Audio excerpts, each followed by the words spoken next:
Namaste students. Today we have to discuss about investigation.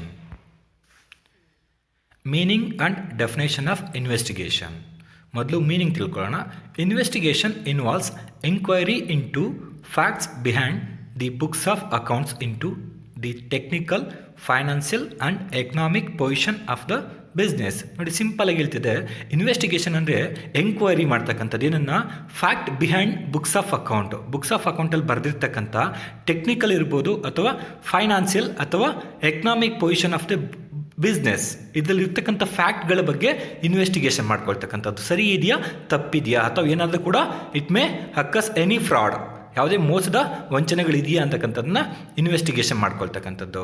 ಮತ್ತು it is a critical examination, ಕೂಲಂಕುಷವಾಗಿ ಪರಿಶೀಲನೆ ಮಾಡ್ತಕ್ಕಂಥದ್ದು. ಇದನ್ನು books of accounts with specific objectives. Specific objectives ಏನಪ್ಪ ಇರುತ್ತೆ ಅಂದರೆ ನೈಜತೆಯನ್ನು ಕಂಡುಹಿಡಿತಕ್ಕಂಥದ್ದು ಇರುತ್ತೆ. ಅದಕ್ಕೆ ಬುಕ್ಸ್ ಆಫ್ ಅಕೌಂಟನ್ನು ಕ್ರಿಟಿಕಲ್ ಆಗಿ ಪರಿಶೀಲನೆ ಮಾಡ್ತಕ್ಕಂಥದ್ದು, ಕೂಲಂಕುಷವಾಗಿ ಪರಿಶೀಲನೆ ಮಾಡ್ತಕ್ಕಂಥದ್ದು. ನೆಕ್ಸ್ಟ್ ಡೆಫಿನೇಷನ್ ಇದೆ ನೋಡಿ. As per Spicer and Pegler ಪ್ರಕಾರ, the term investigation implies an examination of the accounts of a business for some special purpose. Special ಪರ್ಪಸ್ಗೆ ಎಕ್ಸಾಮಿನೇಷನ್ ಆಫ್ ಬುಕ್ಸ್ ಆಫ್ ಅಕೌಂಟನ್ನು ಮಾಡ್ತಕ್ಕಂಥದ್ದು. Next features of investigation. ಇನ್ವೆಸ್ಟಿಗೇಷನ್ನ ಲಕ್ಷಣ ನೋಡೋಣ. It is critical examination and is based on suspicion on the state of affairs to be investigated. ನೋಡಿ, ಇದು critical examination ಅಂತೆ. ಯಾವುದಾದ್ರೂ ಕೂಡ ಅನುಮಾನಗಳಿದ್ರೆ ಅದನ್ನು ಬಗೆಹರಿಸ್ಕೊಳ್ಳಿಕ್ಕೆ ಅಥವಾ ಯಾವುದಾದ್ರೂ ತಪ್ಪಾಗಿದೆ ಅಂತಕ್ಕಂಥದ್ದನ್ನು ಬುಕ್ಸ್ ಆಫ್ ಅಕೌಂಟಲ್ಲಿ ಇರ್ತಕ್ಕಂಥದ್ದನ್ನು ಪರಿಶೀಲನೆ ಮಾಡ್ತಕ್ಕಂಥದ್ದು. Next, it may even extended to examining of individuals like director, auditors and other officer of the company. ಯಾರನ್ನು ಬೇಕಾದರೂ ಕೂಡ ಇಲ್ಲಿ ಎಂಕ್ವೈರಿ ಮಾಡ್ಬೋದು. ಅದು ನಾಟ್ ಓನ್ಲಿ ಫಾರ್ ಯಾವುದೇ ಒಂದು ಕಂಪನಿ ಡೈರೆಕ್ಟರ್ ಅನ್ಬೋದು, ಅಥವಾ ಬರೀ ಆಡಿಟರ್ಸ್, ಅಥವಾ ಯಾವುದೇ ಒಬ್ಬ ಡಿಪಾರ್ಟ್ಮೆಂಟ್ನ ಹೆಡ್ ಇರ್ಬೋದು, ಅಥವಾ ಯಾವುದೇ ಒಬ್ಬ ಎಂಪ್ಲಾಯೀಸ್ನ ಕೂಡ ಇಲ್ಲಿ ನಾವು ಪರಿಶೀಲನೆಗೆ ಒಳಪಡಿಸ್ಕೋಬೋದು. Next one, it does not confine itself only with the financial aspect, but technical, political, economical and managerial aspect are also accounted for. ನೋಡಿ, ಈ ಇನ್ವೆಸ್ಟಿಗೇಷನ್ ಅಂತಕ್ಕಂಥದ್ದು ನಾಟ್ ಓನ್ಲಿ ಫಾರ್ ಫೈನಾನ್ಷಿಯಲ್, ಹಣಕಾಸಿಗೆ ಮಾತ್ರ ಸಂಬಂಧಿಸಿಲ್ಲ. ಕೆಲವೊಂದು ತಾಂತ್ರಿಕ ವಿಚಾರಗಳಿರ್ಬೋದು, ಅಥವಾ ರಾಜಕೀಯ ವಿಚಾರ ಇರ್ಬೋದು, ಅಥವಾ ಎಕನಾಮಿಕಲ್, ಆರ್ಥಿಕ ವಿಚಾರ ಇರ್ಬೋದು, ಹಾಗೆ ಕೆಲವೊಂದು ಮ್ಯಾನೇಜರಿಯಲ್, ನಿರ್ವಹಣಾ, ಇದಕ್ಕೂ ಕೂಡ ಇದು ಅನ್ವಯಿಸುತ್ತೆ. Next one, the investigation is normally conducted with certain specific objectives. ಯಾವಾಗಲೂ ಕೂಡ ಇನ್ವೆಸ್ಟಿಗೇಷನ್ ಆಗ್ತಕ್ಕಂಥದ್ದು ಕೆಲವೊಂದು ನಿರ್ದಿಷ್ಟವಾದಂಥ ಉದ್ದೇಶಗಳಿಂದನೇ. ಅದೇನಪ್ಪ ಅಂದರೆ ನಾವು ಅಕೌಂಟ್ಸಲ್ಲಿ ನೋಡೋದಾದರೆ ಅಥವಾ ಆಡಿಟಿಂಗಲ್ಲಿ ನೋಡೋದಾದರೆ ಎಲ್ಲ ಪ್ರಿಪೇರ್ ಮಾಡಿರ್ತಕ್ಕಂಥ ಬುಕ್ಸ್ ಆಫ್ ಅಕೌಂಟ್ಸ್ ಎಲ್ಲವೂ ಕೂಡ ಫೇರ್ ಇದೆಯಾ, ನೈಜತೆ ಇದೆಯಾ, ಯಾವುದೇ ರೀತಿಯ ಮೋಸ ಅಥವಾ ಅಕ್ರಮ ಆಗಿಲ್ಲ ಅನ್ನೋದನ್ನು ತಿಳ್ಕೊಳ್ತಕ್ಕಂಥ ಉದ್ದೇಶ ಇರುತ್ತೆ.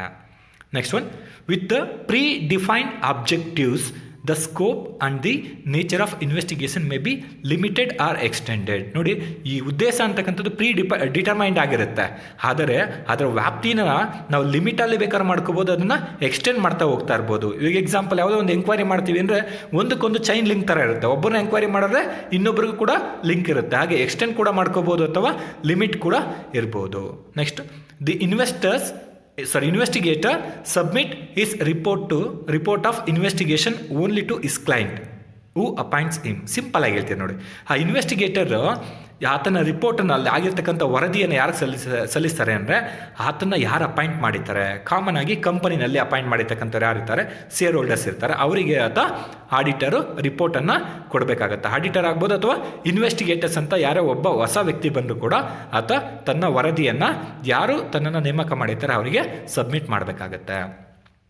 Next, in the investigation report, the factual information is given in an analytical and descriptive manner. ನೋಡಿ, ಇನ್ವೆಸ್ಟಿಗೇಷನ್ ರಿಪೋರ್ಟು ಫ್ಯಾಕ್ಚುಯಲ್ ಇನ್ಫಾರ್ಮೇಷನ್ ಇರ್ಬೋದು, ಅದು ಅನಾಲಿಟಿಕಲ್ ಆಗಿರ್ಬೋದು ಅಥವಾ ಡಿಸ್ಕ್ರಿಪ್ಟಿವ್ ಆಗಿರ್ಬೋದು. Next, no specific rules and provisions are framed for the investigation. Investigation is voluntary and contractual in nature except in companies. ನೋಡಿ, ಇನ್ವೆಸ್ಟಿಗೇಷನ್ ಅನ್ನೋದು ಯಾವುದೇ ಸ್ಪೆಸಿಫಿಕ್ ರೂಲ್ಸ್ ಅಥವಾ ಪ್ರಾವಿಷನ್ಸ್ ಇಲ್ಲ, ಆದರೆ ಇದು ವಾಲಂಟ್ರಿ ಮತ್ತು contractual. Okay, next one, it suggest the outline for future course of action on A particular problems. ಯಾವಾಗಲೂ ಕೂಡ ಇನ್ವೆಸ್ಟಿಗೇಷನ್ ಆಗ್ತಕ್ಕಂಥದ್ದು ಒಂದು ಪರ್ಟಿಕ್ಯುಲರ್ ಪ್ರಾಬ್ಲಮ್ಸ್, ಯಾವುದೋ ಒಂದು ಪ್ರಾಬ್ಲಮ್ಸ್ ಇದ್ದರೆ ಆದರೆ ಅದೊಂದು ಆಗ್ತಕ್ಕಂಥ ಪ್ರತಿಫಲ ಏನಪ್ಪ ಅಂದರೆ ಫ್ಯೂಚರ್ ಕೋರ್ಸ್ ಆಫ್ ಆಕ್ಷನ್ಗೆ ನಮಗೆ ಮಾರ್ಗದರ್ಶನವನ್ನು ಕೊಡುತ್ತೆ. Next difference between investigation and audit ನೋಡಿ ಸಿಂಪಲ್ ಆಗಿದೆ. An audit is carried out to ensure that balance sheet and the profit and loss account so a true and fair picture. ನೋಡಿ auditor ಏನು ಮಾಡ್ತಾರೆ ಅಂದರೆ auditing ಪ್ರೊಸೆಸಲ್ಲಿ ನಾವು ಬರೆದಿರ್ತಕ್ಕಂಥ balance sheet ಅಥವಾ ಪ್ರಾಫಿಟ್ ಆ್ಯಂಡ್ ಲಾಸ್ ಅಕೌಂಟಲ್ಲಿ ಟ್ರೂ ಆ್ಯಂಡ್ ಫೇರ್ ಪಿಕ್ಚರ್ಸ್ ಇದೆಯಾ, ನೈಜತೆ ಇದೆಯಾ, ಯಾವುದೇ ತಪ್ಪಾಗಿಲ್ವಾ ಅಂತಕ್ಕಂಥ ನೋಡೋದು. ಅದು investigation is carried out on for some pre determined or predefined purpose. Example to know the financial position of the company or its earning capacity. ಹಣಕಾಸಿನ ಪರಿಸ್ಥಿತಿ ಹೇಗಿದೆ ಹಾಗೂ ಗಳಿಕೆಯ ಕೆಪಾಸಿಟಿ ಏನಿದೆ ಅಂತಕ್ಕಂಥ ತಿಳ್ಕೊಳ್ತಕ್ಕಂಥದ್ದು ಇನ್ವೆಸ್ಟಿಗೇಷನಲ್ಲಿ ಸಿಗುತ್ತೆ. Next one, the investigation is not legally compulsory. Investigation ಅಂತಕ್ಕಂಥದ್ದು ಕಂಪಲ್ಸರಿ ಇಲ್ಲ, but audit is statutorily compulsory in case of join stock company. Join stock company compulsory ಇದೆ, ಶಾಸನಬದ್ಧವಾಗಿ ಅದು ಕಂಪಲ್ಸರಿ, ನಾವು ಆಡಿಟಿಂಗ್ ಮಾಡಿಸ್ಲೇಬೇಕಾಗತ್ತೆ. ಆದರೆ ಇನ್ವೆಸ್ಟಿಗೇಷನ್ನ ಯಾವುದೇ ಲೀಗಲಿ ಕಂಪಲ್ಸರಿ ಇಲ್ಲ, ಇಟ್ಸ್ ಅನ್ ಆಪ್ಷನಲ್. ಆಪ್ಷನಲ್ ಅಂದರೆ ಯಾವಾಗ ಏನಾದರೂ ಕೂಡ ಮೋಸ ಆಗಿದೆ, ಯಾರನ್ನಾದ್ರೂ ಇನ್ವೆಸ್ಟಿಗೇಷನ್ ಮಾಡಬೇಕು ಅನ್ನುವಂಥ ಸಂದರ್ಭದಲ್ಲಿ ಮಾತ್ರ ಅರೈಸ್ ಆಗುತ್ತೆ.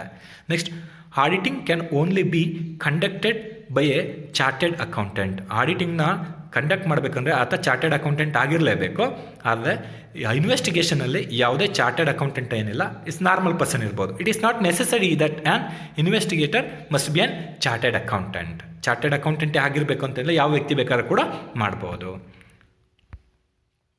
Next one, an audit is always carried out on behalf of owners of business. ನೋಡಿ, ಆಡಿಟನ್ನು ಆನ್ ಬಿಹಾಫ್ ಆಫ್ ಓನರ್ಸ್ ಪರವಾಗಿ ಮಾಡ್ತಾರೆ, but investigation may be conducted on behalf of the proprietor of the business. Proprietor of business in case of suspect any fraud, ಯಾವುದೇ ಮೋಸ ಆಗಿದೆ, ಅಥವಾ on behalf of outsiders parties, ಯಾರಿಗೆ ಬೇಕಾದ್ರೆ means ಆತ on behalf of ಅವರ ಪರವಾಗಿ ಆತ ಇನ್ವೆಸ್ಟಿಗೇಷನ್ನ ಮಾಡ್ಬೋದು. ಯಾವಾಗ ಏನೋ ಮೋಸ ಆಗಿದೆ ಅಥವಾ ಏನೋ ಅಕ್ರಮ ಆಗಿದೆ ಅಥವಾ ಏನೋ ತಪ್ಪಾಗಿದೆ, ತಪ್ಪಲ್ಲಿ ಇನ್ವೆಸ್ಟಿಗೇಷನ್ ಬರಲ್ಲ, ಕಾಮನ್ಲಿ ಇಟ್ ಮೇ ಅರೈಸಸ್ ಅಷ್ಟೇ, ಬರ್ಬೋದು ಬರದೇ ಇರ್ಬೋದು. ಆದರೆ ಫ್ರಾಡಲ್ಲಿ ಖಂಡಿತ ಇನ್ವೆಸ್ಟಿಗೇಷನ್ ಬರುತ್ತೆ. Next, an audit always relates to a period of 1 year or 6 months. ನೋಡಿ, ಆಡಿಟ್ ಅಂತಕ್ಕಂಥದ್ದು is a period of 1 year ಇರ್ಬೋದು ಅಥವಾ 6 months ಇರ್ಬೋದು, but investigation may cover several year, ಹಲವಾರು ವರ್ಷಗಳನ್ನೇ ತಗೋಬೋದು ಇನ್ವೆಸ್ಟಿಗೇಷನ್ ಅಂತಕ್ಕಂಥ. ಅಥವಾ ಯಾವುದೋ 2010ರಲ್ಲಿ ಆಗಿದ್ದಕ್ಕಂಥ ಯಾವುದೋ ಒಂದು ಫ್ರಾಡನ್ನು ಇವತ್ತು 2021ರಲ್ಲೂ ಕೂಡ ವೆರಿಫೈ ಮಾಡ್ಬೋದು ಅಥವಾ ಇನ್ವೆಸ್ಟಿಗೇಷನ್ನ ಮಾಡ್ಬೋದು. Next, investigation is done when books of accounts are already subject to a regular audit. ನೋಡಿ, ಇನ್ವೆಸ್ಟಿಗೇಷನ್ ಈಸ್ ಡನ್ ಯಾವಾಗಪ್ಪ ಅಂದರೆ books of accounts are already subject to regular ಆಡಿಟ್ಗೆ ಹೋಗ್ತಿದೆ ಅನ್ನೋ ಸಂದರ್ಭದಲ್ಲಿ. Means investigation starts where audit ends. Audit ಯಾವಾಗ end ಆಗುತ್ತೆ ಅವಾಗ ಇನ್ವೆಸ್ಟಿಗೇಷನ್ ಸ್ಟಾರ್ಟ್ ಆಗುತ್ತೆ ಅಂತಕ್ಕಂಥದ್ದು. Okay friends, thank you so much. Next ಸೆಷನಲ್ಲಿ ಮೀಟ್ ಆಗೋಣ. Thank you.